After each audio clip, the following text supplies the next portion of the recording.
আজকে নিরীহ ছাত্ররা শিক্ষার্থীরা মাঠে নেমেছে তাদের দাবি দাওয়া আদায়, তাদের উপরে কি নির্মম জুলুম নির্যাতন ছাড়া হচ্ছে। আর বিবেক কি একটা বারের জন্য মারা যায় না? আপনি একটা বার খোঁজ নিয়ে দেখেন তো তার পরিবারের কি অবস্থা। তাম পৃথিবীর মানুষ রাতের বেলা আরামে ঘুমাতে পারলেও যে মায়ের বুক খালি হয়েছে, যে বাবার সন্তান দুনিয়া থেকে গুলি খেয়ে চিরদিনের জন্য চলে গিয়েছে, আপনার চোখে ঘুম আসলেও আপনার টেনশন না থাকলে ওই পরিবারগুলির দিকে থাকা, তাদের চোখে ঘুম নেই, খাওয়া নেই, দাওয়া নেই। সামান্য কয়েকটা দিনের জন্য আপনি এই কাজগুলি কেন করছেন আমার বলেন? জুলুমগুলি ছেড়ে যান, বন্ধ করেন। মানুষের উপরে জুলুম করা তিনি পছন্দ করেন। আপনি সূরা আনআমের 21 নম্বর আয়াতের শেষ অংশে দেখা হবে। আল্লাহ তাআলা বলছেন ইন্নাহু লা ইউফলিহুস সালিহুন, নিশ্চয় জালিমরা সফল হয় না, সামনেও হবে না। ইতিপূর্বে যারাই মানুষের উপরে অত্যাচার করেছে, টর্চার করেছে, জুলুম করেছে, কেউ সফল হয়েছে হয়নি। কিয়ামতের আগ পর্যন্ত আল্লাহ তাআলার রায়, কেউ কারোর উপরে জুলুম করে, অত্যাচার করে, টর্চার করে, অবিচার চালিয়ে সফল হতে পারে না, সামনেও পাবে। আল্লাহর হস্তে অন্তত এগুলি ছেড়ে যান, বন্ধ করে। এই কারবালার মতো বাংলাদেশের যে কারবালা শুরু হয়েছে, আমরা যদি সক্ষম ভাবে মোকাবিলা করতে না পারি, আমাদের 13টা বাজতে শুরু হবে, ঠিক না? এই জন্য পৃথিবীর অন্যায়কে বন্ধ করতে চাইলে চাই জিহাদ। জিহাদের বিকল্প আর কিছু নেই। আর জিহাদ মানে কি বললাম যেন?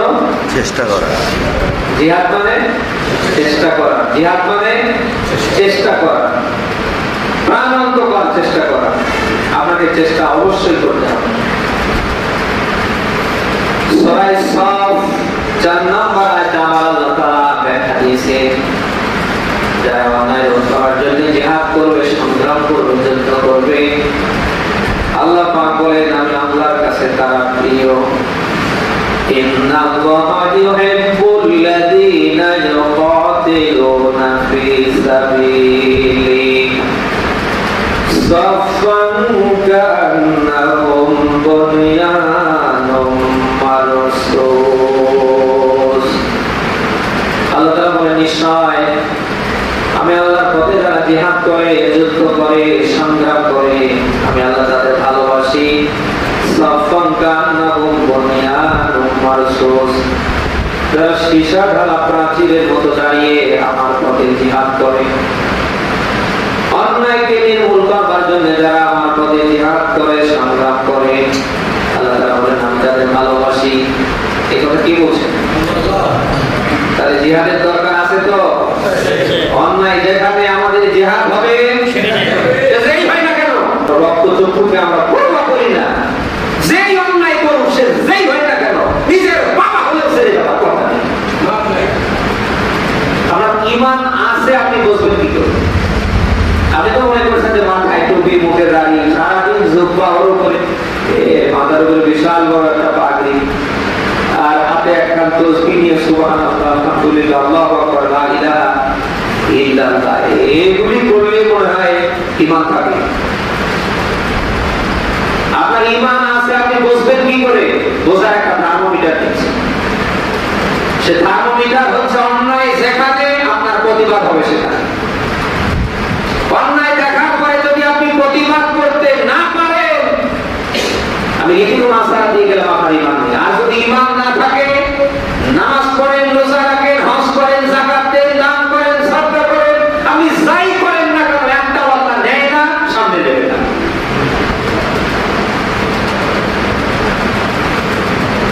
এই জন্য অন্যায় যেখানে আমাদের প্রতিবাদ হবে, অন্যায় যেখানে আমাদের প্রতিবাদ হবে, এই জন্য ভালো কোনো কিছু দেখলে আপনার আমার যদি আনন্দ আসে, তাহলে বুঝতে হবে না আমার ঈমান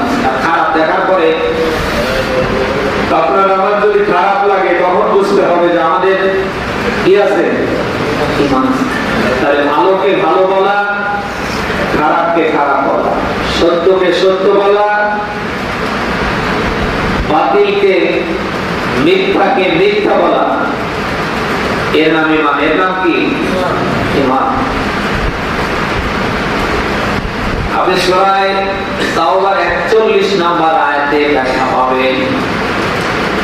আল্লাহ পাক বলেন ইনফিরু কিফাফাও ওয়া সিকালাও ওয়া জাহিদু বিআমওয়ালিকুম ওয়া আনফুসিকুম ফি সাবিলিল্লাহ যালিকুম খায়রুল লাকুম ইন কুনতুম তা'লামুন। একটা দিকে খেয়াল করেন, আল্লাহ পাক বলেন তোমরা দুর্বল হও, সবল হও, যে অবস্থায় হও না কেন, যে অবস্থায় থাকো না কেন, তোমরা জান আর মাল দিয়ে আল্লাহর রাস্তায় জিহাদ করবে। যালিকুম খায়রুল লাকুম ইন কুনতুম তা'লামুন। আল্লাহ তাআলা বলছেন তোমরা যদি জানতে তাহলে তোমাদের জন্য এটা ভালো কাজ। কে বলছে? আপনি যেই হন না কেন, সেটা দুর্বল হন আর সবল হন, ধনী হন আর গরিব হন, আপনি যদি নিজেকে ইমানদার দাবি করে, আপনাকে অবশ্যই অবশ্যই জান আর মাল দিয়ে অন্যায় দূরীভূত করবার জন্য, নিরসন করবার জন্য আপনাকে জিহাদ করাই লাগবে। আইনকার সবাই হবে। এখন যদি বলেন যে না আমাদের দরকার নেই, আমি সুবহানাল্লাহ আলহামদুলিল্লাহ লা ইলাহা ইল্লাল্লাহ নিয়ে পড়ে থাকবো, 1000 বছর পূর্বে আমার আল্লাহ তাআলা ব্যাখ্যা দিয়েছিলেন আপনার পরিণতি দুনিয়া এবং আখিরাতে ভালো হবে না। আপনি সূরা তাওবা 40 নম্বর আয়াতে ব্যাখ্যা পাবেন। আল্লাহ পাক বলেন ইল্লা তানফিরু ইউআযিবকুম আযাবান আলীমা। আয়াতের প্রথম অংশে আল্লাহ বলেন তোমরা যদি আমার পথে জান্নাত মান দিয়ে জিহাদ করতে বের না হও, অন্যায় দেখার পরে যদি প্রতিবাদ না করো, তাহলে আমি আল্লাহ তাআলা ইউআযিবকুম আযাবান আলীমা শব্দের দিকে খেয়াল করে আল্লাহ পাক বলেন আমি অবশ্যই তোমাদেরকে আযাব দেব, শাস্তি দেব। কে বলছে? আযাব আযাব কত আযাব আসমানি চলমান, আসমানি আযাব কত আমাদের উপরে আসছে কেন? এটা আসার পেছনে কত কারণ, তার ভিতরে অন্যতম কারণ হচ্ছে অন্যায় দেখার পরে আমাদের কোনো প্রতিবাদ নেই।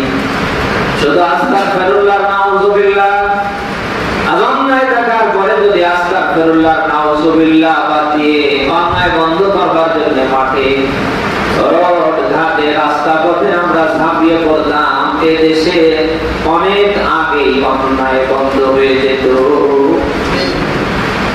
হাজার হাজার অন্যায় আমার ডানে বামে সামনে পিছনে হচ্ছে, প্রতিবাদ নেই।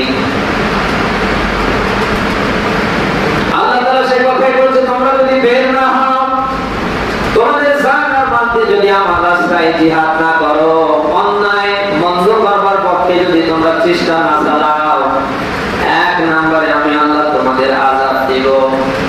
আমি আল্লাহ আসমান থেকে বড় বড় শাস্তি নাযিল করব, যে শাস্তিগুলির মোকাবিলা তোমরা করতে পারবে না। এমনকি সেজদায় পড়ে কি আমারে ডাকবে, তোমাদের একটা ডাকো আমি আল্লাহ শুনবো না। কি বলছেন?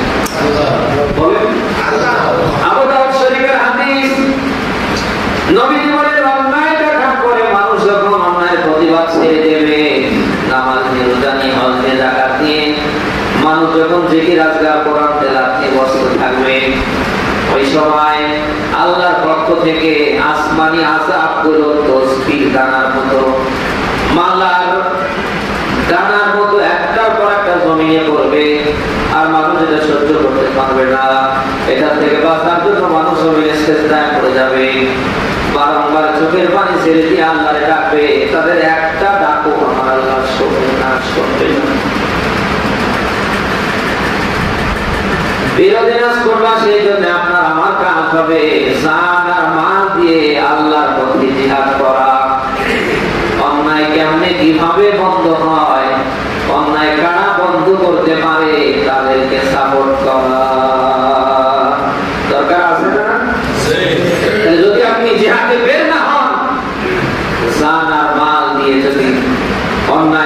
আপনি করতে না পারেন, আল্লাহ তাআলা বললেন 1 নাম্বার শাস্তি, তোমাদেরকে আমি আল্লাহ আযাব দেব, শাস্তি দেব।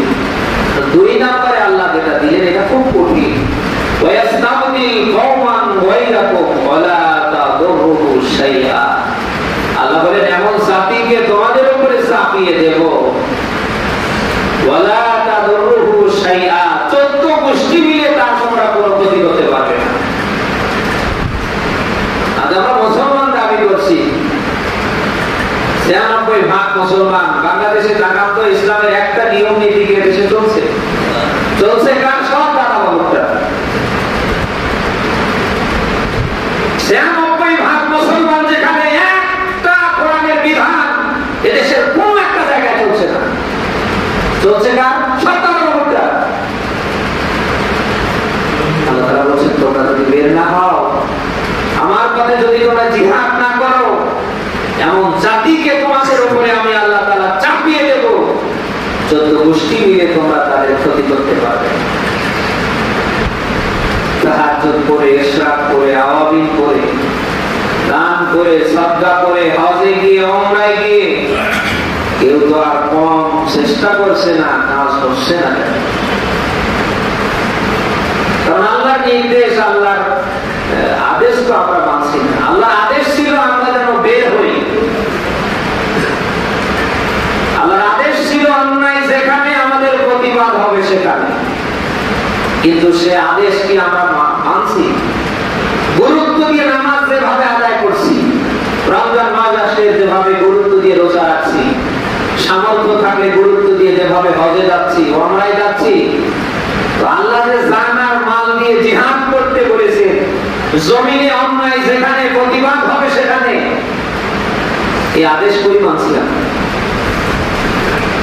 আছে আমাদের ভিতরে আছে।